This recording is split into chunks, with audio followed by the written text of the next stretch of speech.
What up with you guys? You know who it is. It's your boy John Mike, and today we're going to be talking about the Complete Control M32 by your good folks over at Native Instruments. You may have remembered a few weeks ago I did a video live out at NAMM where I kind of went through this with Native Instruments at the Native Instruments booth. I thought it was really cool. It's their take on the micro keyboard world of things. They have several other controllers from 25 keys all the way up to weighted 88 keys, and the S61, the S49, the A61, the A series. So they have a ton of these out on the market at this moment that you can get, and pretty much at any budget point. This clocks in at $130, so it's officially the cheapest of all of their controllers that they make. So I think it's really good. You get basically a micro version of the A series, which I reviewed on this channel as well. But you get a micro version of that with pretty much all of the same controls, the same button layout. You got the encoder knob, you got the big encoder knob, and then you got the micro, little small knob encoders. You got transport controls. You have the little strips here, touch strips, that are meant to be your pitch bend and your modulation octave buttons. You've got all of that, even the little baby LCD screen, which is really cool. Now, it's a nice compact fit. It does not quite fit in my bag.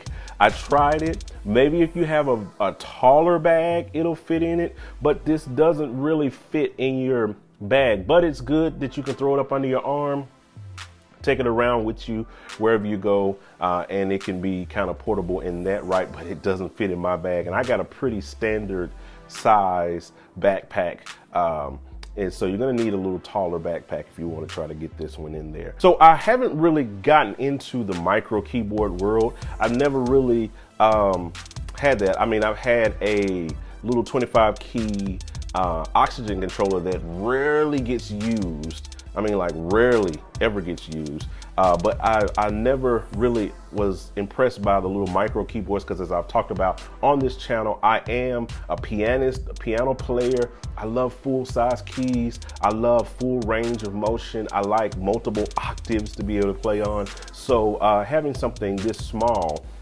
never really appealed to me. And mainly a lot of times because even the keys didn't feel well. But with playing this one,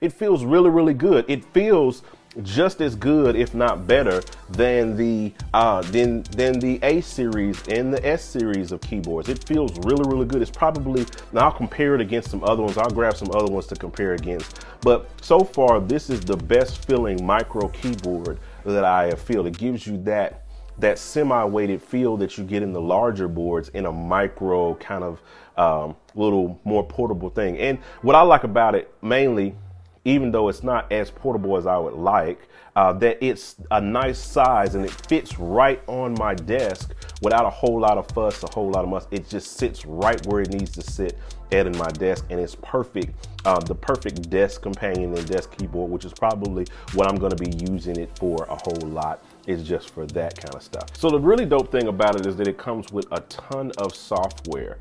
You get Ableton Live Lite Machine Essentials, which is basically just a full version of Machine, just without all of the sounds, with all of the full sounds of the full machine, all of the packs. You get Complete Control, you get Monarch, you get Scarby, Rector Prism, you get Complete Start, you get a 2-month subscription to sounds.com, you get a $25 voucher that you can use to buy other sounds. This thing is a loaded buy. This is probably the best software package that I have ever seen from a keyboard, a MIDI keyboard altogether, just about. I don't know too many other MIDI keyboards on the market that come with this much software. I mean, thousands, literally, as they say here, with more than 6,100 sounds, 10 gigs of content. I mean, that's just amazing. You get 2 DAWs with it, Ableton and Machine. I mean, there's not really much more that you need to really get up and started. 130 bucks really is not gonna break the bank for something like this. So I think it's really cool. It also has DAW control built in, so you can use it to control Logic. You know, I can move my encoder around to control that. I can play, and record, and all of that. So I can control every aspect of Logic, from even my encoders right here. I can use it to mix and all of that. So it's just a perfect desk companion for your software and for just kind of playing and banging out some ideas. Of course, it's not something that you would probably use to play, full on arrangements, but it's something that you can get to if you're a beat maker, or if you're wanting to use this as an auxiliary board, maybe at church or something like that. This will definitely work, which that may be what I'll use it for. Just put it on top and use it to play like strings and lead lines and things like that. I think that would be pretty cool. The pitch bend and modulation, they work pretty good just from playing around with. That's modulation and then pitch bend. I honestly still, because I'm just the type of guy I am and I have big hands and stuff like that, I really like the traditional pitch bend and modulation wheels, which, this is cool. This works. But I still like that. There's something about me that, because I grew up on mod wheels and pitch bends, I just like that tactile feedback, especially with the pitch bend. You kind of like to, this is cool,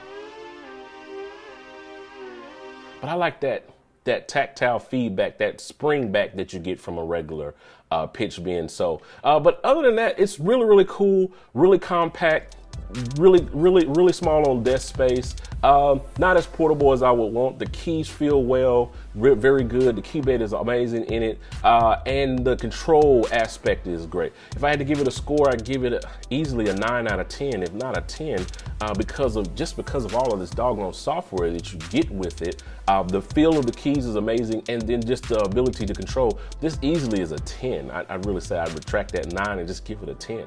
It's great. So that's all I really wanted to show you guys. I'm gonna do some more deeper tutorials on this in the coming weeks. We'll dig deeper into this and maybe show how to use it in Ableton and some workflows and Machine and different things like that. So I hope this video helped you. Hope it blessed you. Just quick down and dirty, showing you some stuff. We'll talk to you guys on the next video. Hit the like button, the share button, the subscribe button, all of those buttons that do things on the video. We'll talk to you guys on the next one. I'm out. Holla at your boy.